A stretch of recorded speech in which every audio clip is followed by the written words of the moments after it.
আসসালামু আলাইকুম। লার্নিং ইংলিশের আরও একটি ক্লাসে আপনাদের সবাইকে স্বাগতম। আজকের ক্লাসে আমরা শিখব spoken rule number 106, spoken rule number 107 and spoken rule number 108। তো চলুন শুরু করি।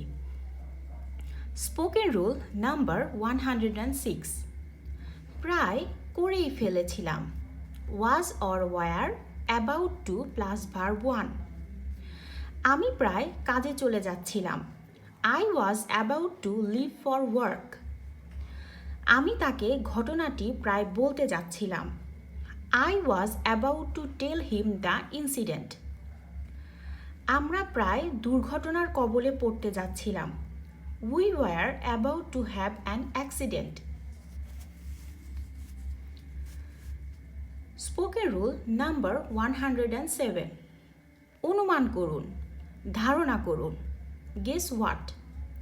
অনুমান করুন আমি সৈকতে কি পেয়েছি। Guess what I found on the beach.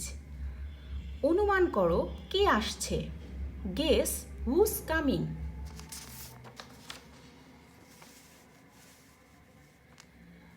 অনুমান করো আমি তোমাকে কি বলতে চাই।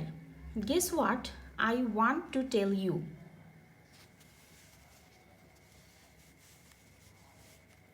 স্পোকেন রুল নাম্বার 108, কি লাভ। লাভ কি। What's the use of plus verb with ING. কথা বলে কি লাভ। What's the use of talking. চিন্তা করে কি লাভ। What's the use of thinking. চিৎকার করে কি লাভ। What's the use of shouting. তো আশা করি আজকের ক্লাসটি আপনাদের ভালো লেগেছে। ধন্যবাদ।